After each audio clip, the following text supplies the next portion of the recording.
I wake up in the stillness before sunrise. The clock shows 6 o'clock.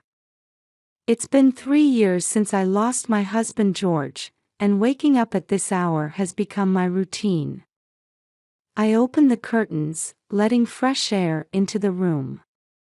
Outside, our quiet residential neighborhood in Grand Rapids is still fast asleep. Breakfast is the usual: toast and coffee. The aroma of toasting bread wafts through the kitchen. I used to set the table for two, but now it's just for one. Still, the morning light streaming through the window gently illuminates my dining table. At 8 o'clock, it's time for my walk in the neighborhood park. As I pass through the maple-lined street, I see some of the regulars already there. It's summer, and the trees are vibrantly green. After an hour of walking, I tend to my garden. Watering the rose bushes and pulling weeds, these tasks help calm my mind.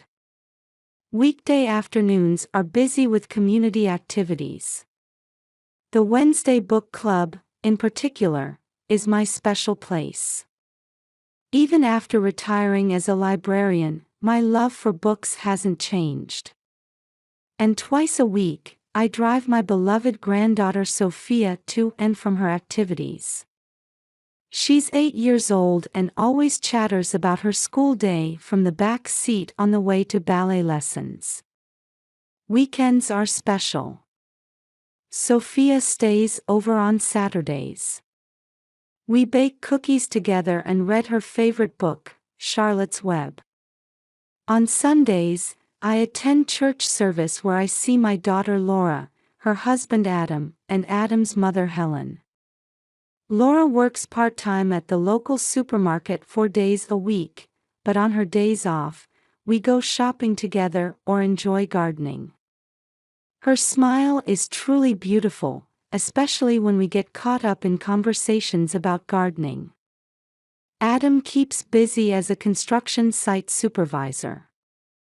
At our monthly family dinners, he always shares stories about his successes at work.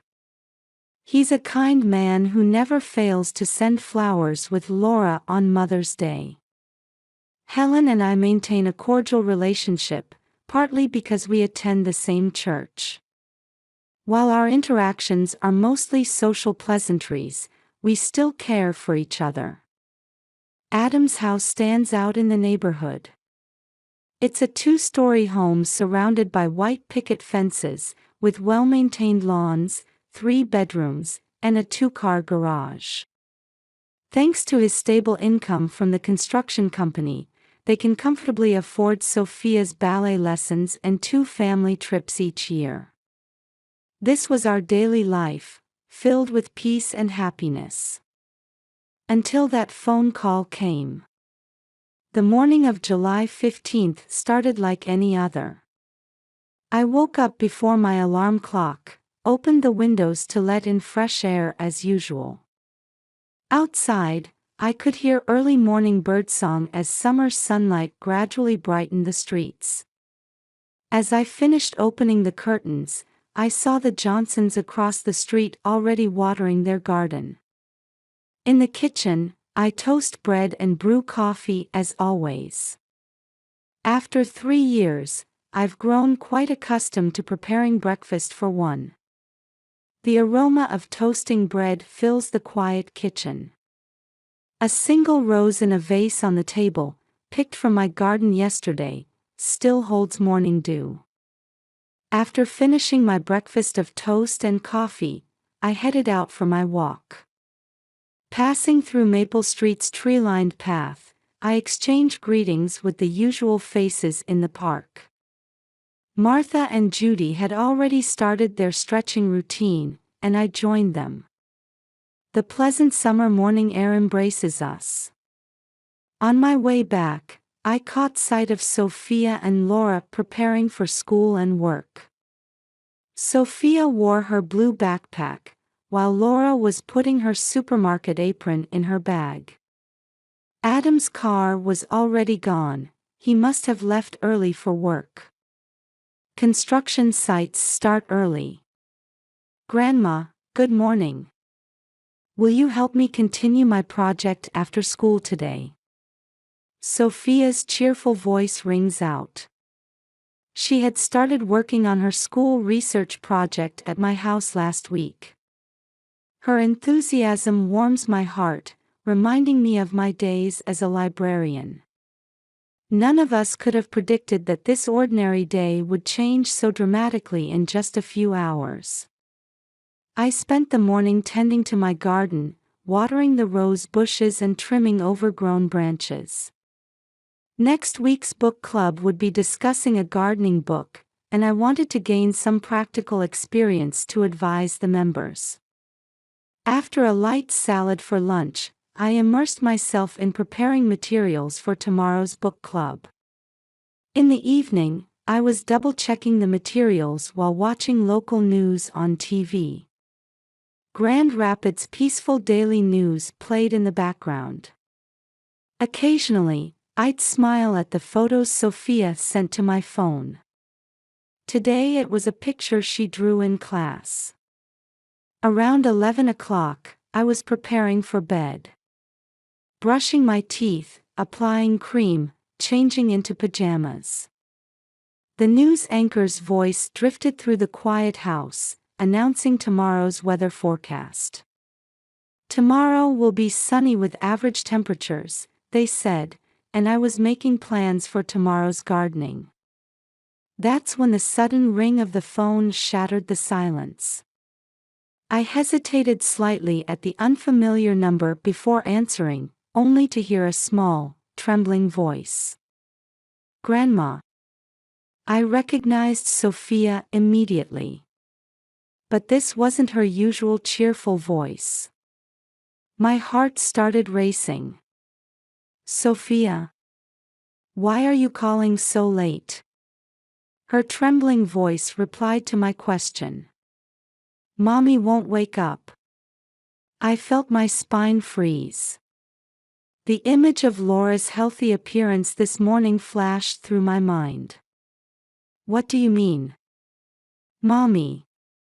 At that moment, the phone cut off.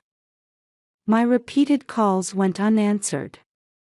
The number she called from wasn't responding either. My body moved instinctively. I threw on a sweater, grabbed my car keys and cell phone. Even in my rush, I remembered to take my flashlight. The clock showed 11:50 p.m. as I left the house. The usually 10-minute drive felt extraordinarily long that night. In the residential area, only streetlights provided illumination. The roads were wrapped in midnight silence, with only my car's headlights cutting through the darkness. My hands gripped the steering wheel tightly. Even though all the traffic lights were green, they seemed to take forever to change. Finally arriving at Adam's house, I found only an eerie silence. All windows were dark. Even the usually lit porch light was off. Neither car was in the driveway, no sign of Adam's black SUV or Laura's silver sedan. Sophia. Laura. I rang the doorbell repeatedly and called out. No response. I knew I might be disturbing the neighbors, but that was the least of my concerns. I checked around the house. Going to the backyard, I tried to peer through windows, but darkness blocked my view. Even with my flashlight, the interior seemed completely silent. Not even the usual hum of the refrigerator could be heard. I called 911. My years of experience as a librarian helped me stay composed in this emergency.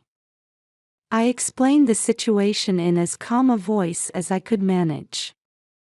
I received a concerning call from my granddaughter, and when I came to their house, no one's here. The cars are gone. It's highly unusual for the whole family to be absent at midnight. My 8-year-old granddaughter said her mother wouldn't wake up. The operator responded calmly but quickly, gathering names, addresses, and detailed information. The police response was swift. Soon, 2 patrol cars arrived, and 4 officers began investigating. They checked the locks, window conditions, and searched for any signs of disturbance. A young officer examined the garden while a more experienced one focused on the entrance area. I explained everything I could to the officers. The content of Sophia's call, family composition, their usual routines. As I spoke, I recalled seeing mother and daughter this morning. That ordinary moment now felt like a distant past. Was everything normal this morning? Yes, both my daughter and granddaughter seemed fine. Any problems in the family? No, nothing in particular. As I answered, something felt off, though I couldn't quite pinpoint what. While the officers efficiently conducted their investigation, my anxiety grew. Where were Laura and Sophia? Why did Sophia call from an unknown number? And where was Adam? The more I thought, the more worried I became. The red lights of the patrol cars cast ominous shadows across the nighttime neighborhood. Lights began turning on in neighboring houses, with concerned residents peering out. At this point, I didn't know this was just the beginning of a long nightmare. The police immediately established a command center. The community center near my house was chosen as a temporary headquarters, and police vehicles kept arriving. Detectives at the scene began investigating it as a missing persons case. Radio communications buzzed with instructions to collect surveillance camera footage from the area. I watched the developments unfold. One kind officer brought me a blanket from their patrol car. "Mrs. Walker, could you please confirm the vehicle numbers again?" A middle-aged detective approached me. His salt and pepper hair and gentle expression gave me some comfort. "Adam's car is a black Cadillac SUV, the number is." I carefully recited each digit. "Laura's car is a silver Toyota sedan. The number is." The detective took notes and continued his questions. "We'll need to check credit card usage records. Could you tell us what cards the family uses, as far as you know? Also, if you know their frequently visited stores, that would be helpful." I searched my memory and shared information about the card Laura used during last week's shopping. Adam usually carried 2 cards in his wallet. Laura's card that I often saw at Meijer's supermarket. I shared everything I could remember, thinking even small details might help. Store preferences, favorite restaurants, recent outings. As I spoke, I recalled shopping at the mall with Laura just the other day. The police also began tracking cell phone locations. A young officer from the technical team studied a map on his laptop screen. They were analyzing call records in parallel, trying to locate the public phones Sophia had used. Multiple officers were checking public phone locations throughout the city. Here's the last cell phone location data. The tech officer pointed at his screen. Adam's phone signal had stopped at 9 p.m. Laura's phone had also gone silent around the same time. Clearly an intentional power off. Around 2 a.m., they finished collecting surveillance camera footage from the area. Street corners, convenience stores, gas stations. Officers intently reviewed the gathered footage. I was allowed to watch too. The blue-white light from the monitors illuminated the tired officers' faces. "Here it is," the tech officer called out at nearly 3 a.m. The screen showed footage from around 9 p.m. last night. Adam's SUV heading toward the suburbs. The car's headlights cutting through the darkness. And surprisingly, 10 minutes later, Helen's car followed in the same direction. The same cars were captured on other cameras, gradually revealing their route.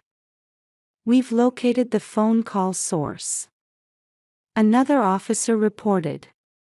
The blinking location indicator on the screen pointed to a vacation home area near Grand Lake. I suddenly remembered Helen owned a cottage there. We had visited it last Thanksgiving. A quiet place away from civilization. It's Helen's cottage. On Pine Tree Street by Grand Lake. My words accelerated the officer's actions. Orders to rush to the scene flew out, and SWAT team support was requested. I was permitted to accompany them, likely considering the gravity of the situation. A line of patrol cars moved along the dark unpaved road. Their headlights revealed a cottage emerging between dense trees. At 4:30 a.m., all vehicles stopped with lights off. Only moonlight illuminated the scene. No light leaked from the building. Complete darkness. SWAT team members quickly took positions, surrounding the building. Officers in black gear moved like shadows. I watched from a safe distance, holding my breath.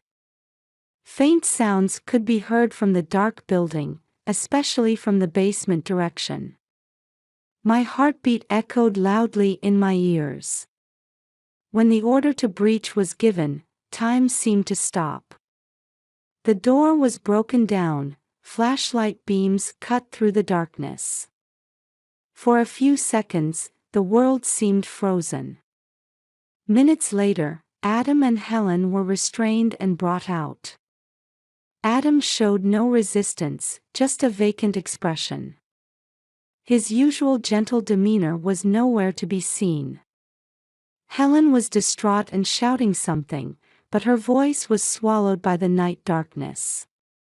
Both were handcuffed and placed in separate patrol cars. "Get an ambulance quickly." "Basement." An officer's voice rang out from inside. I instinctively ran toward it. An officer tried to stop me, but seeing my desperate state, they allowed me through.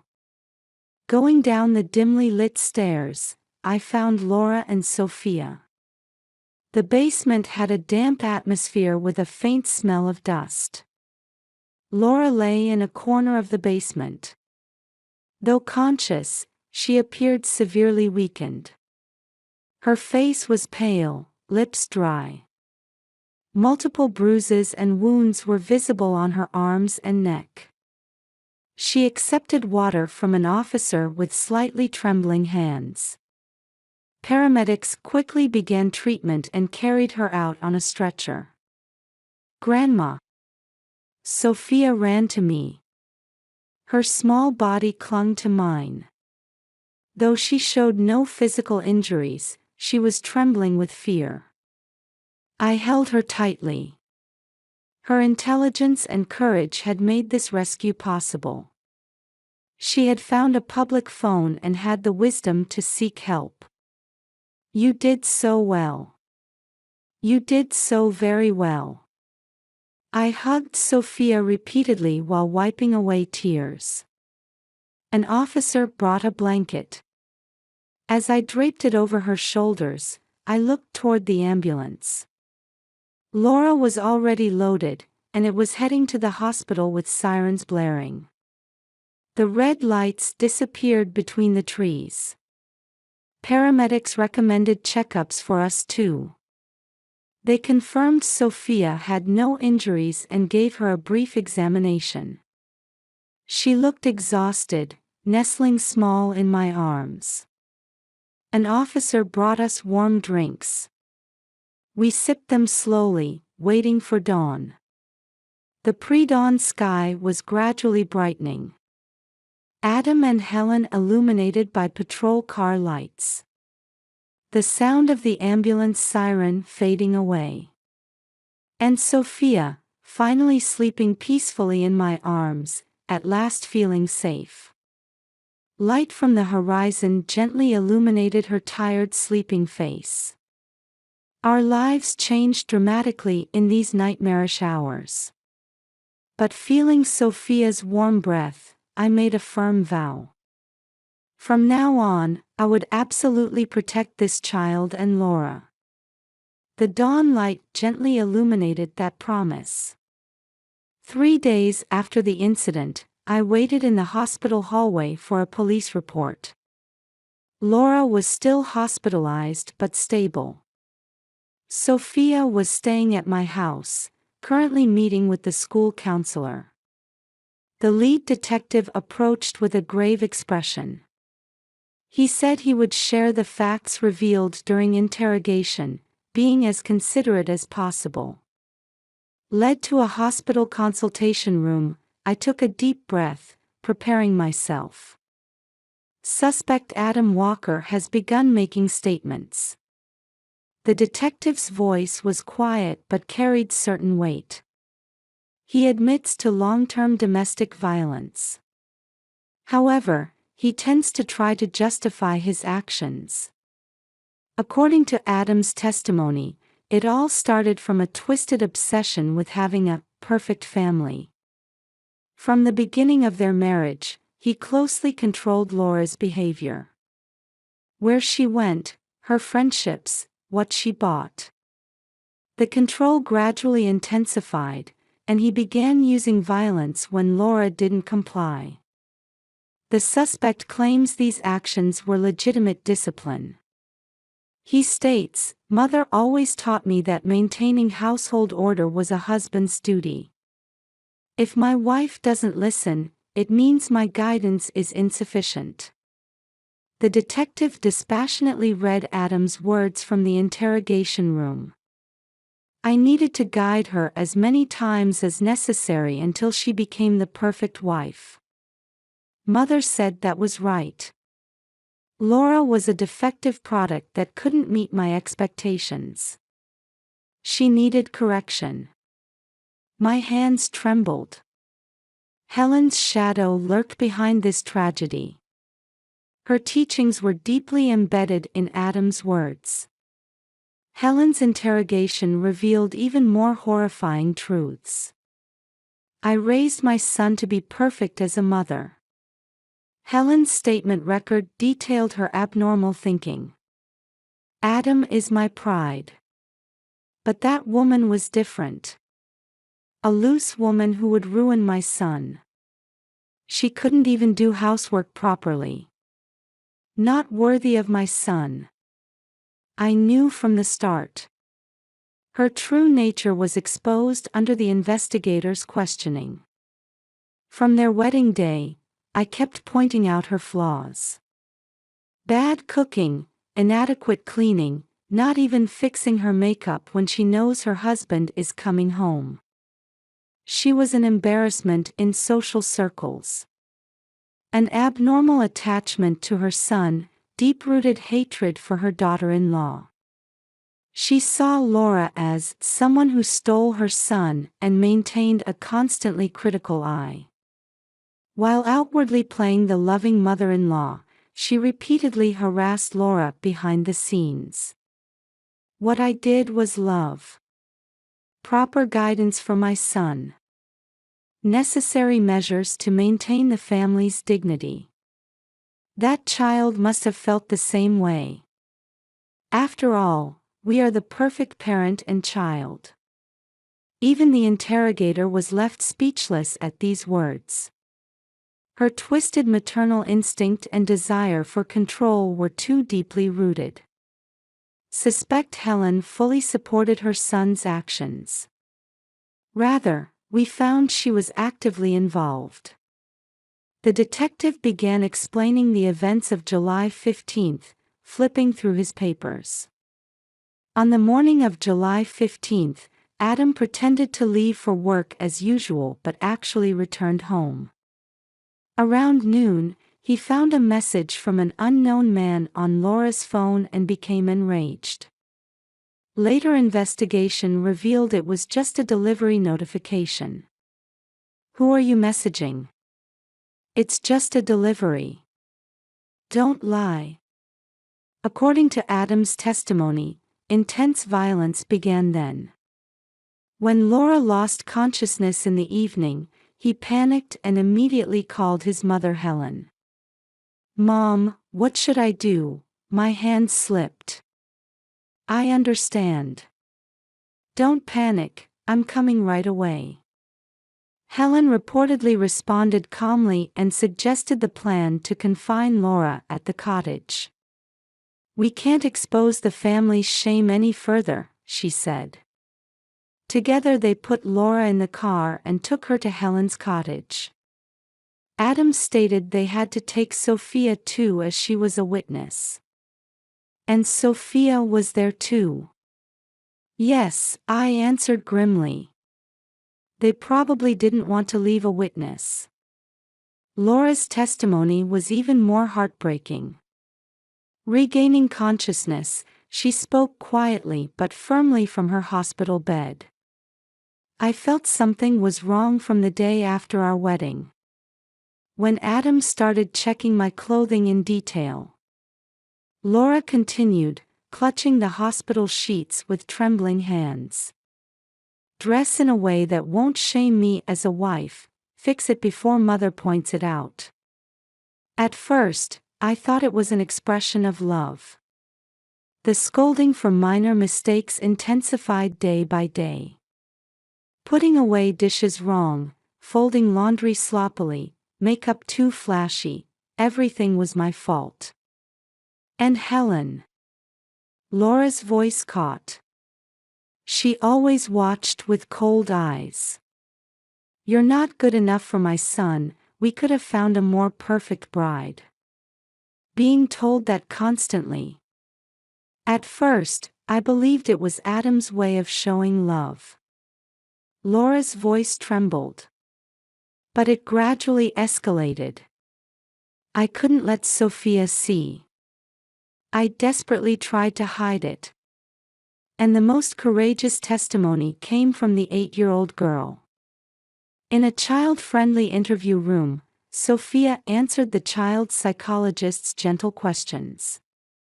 "Daddy came home and was talking loudly with Mommy." Sophia's voice was small but clear. Then Mommy's voice stopped. "Grandma Helen came, and she and Daddy put Mommy in the car. Worried about her mother, she had hidden in the garden. After Dad and Grandma's cars left, she thought hard and found a public phone at a nearby gas station. Her decision to call me led to that night's rescue." When the psychologist asked, "Why did you call Grandma Grace?" Sophia answered without hesitation. "Because I knew she would definitely come." Tears welled up in my eyes at those words. The police report, the rescue, it all started with this little girl's courage and judgment. And her deep trust in me had given her that courage. The investigation continued, revealing more detailed truths. Adam's twisted desire for control was deeply rooted in Helen's upbringing. Days of denying his wife's personality in the name of a perfect family. Helen, too, from her abnormal attachment to her son, approved and sometimes even instigated the violence. The surface tranquility was built on years of violence and control. The happy family, performed before our eyes, was a cruel fiction. The peaceful smiles at Sunday church, monthly family gatherings, all were carefully crafted masks. But now that mask has completely shattered. The truth was painful and hard to accept. Yet, I told myself this was a new beginning. The sunlight streaming through the hospital window felt like a symbol of hope. Laura and Sophia's recovery, that was my only wish now. Learning the truth is painful, but it's the necessary first step in healing. The path we three will walk won't be easy. But I could believe we'd move forward steadily, supporting each other. The detective who finished reporting the investigation quietly stood up. I sincerely pray for your family's recovery. Nodding at those words, I headed to the hospital room. Today, too, I would start with what I could do for Laura and Sophia. Gently supporting Laura as she walked the hallway with crutches. 1 year has passed since that night. The roses I planted in my garden are welcoming another new season. While the morning coffee aroma drifts through the air, Laura prepares breakfast in the kitchen. With now practiced movements, she makes toast and fried eggs. Her expression shows no trace of past anxiety. The trial lasted 4 months. The prosecution carefully built their case, revealing Adam and Helen's crimes. Surveillance camera footage, phone records, and above all, Laura's brave testimony. In court, she spoke with dignity. My silence was my mistake. For my daughter's sake, and for others suffering the same pain, I must speak the truth. The prosecution presented evidence of years of domestic violence. Medical records, neighbor testimonies, and numerous pieces of evidence showing Helen's involvement were submitted to court. The defense claimed diminished responsibility due to mental illness, but expert testimony dismissed this. The sentence was severe. Adam received 20 years in prison. Helen too was sentenced to 10 years as an accomplice. Additionally, both received indefinite restraining orders. The judge explained the harsh sentences, stating, "The wounds inflicted on the victims' hearts are immeasurable." Adam showed no remorse even hearing the sentence, only repeating, "Everything was for my beloved family." Helen too never tried to hide her abnormal attachment to her son. "We are the perfect parent and child." No one else could understand. Her words left the courtroom silent. The new life began in earnest with the trial's conclusion.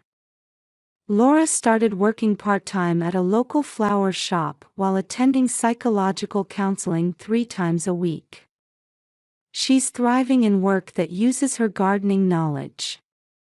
Recently, the manager even offered her a full-time position. "Sophia, time to wake up." Laura's voice is answered from upstairs. Shortly after, Sophia comes running down in her ballet leotard. Saturday mornings are for ballet lessons. These lessons, resumed on her counselor's recommendation, have become her emotional support. Sophia has adapted wonderfully to school life. According to her teacher, she's popular in class. She played the lead role in the ballet recital, standing on stage with a bright smile. As if the dark past never existed. Of course, the scars don't disappear easily. Sometimes Laura wakes from nightmares. Sophia still startles at sudden noises. At such times, we 3 huddle together, waiting for dawn while drinking warm tea. Adam remains unchanged in prison, telling his visiting mother, "Your teachings were right." Helen too, in prison, still won't hide her twisted attachment to her son. Her former status as a social butterfly is now a distant past. But that's a world that no longer concerns us. There's genuine warmth in this house now. Sunday mornings, we enjoy gardening together. On book club days, Sophia joins with her picture books. Small daily joys heal us. Grandma, can we go to the park this afternoon? Sophia asks at the dining table. Of course. Would you like to come too, Laura? Laura nods with a gentle smile. Our new family form. It might not be perfect, but we have real bonds here, caring for and supporting each other. The morning light streaming through the window gently embraces our new daily life.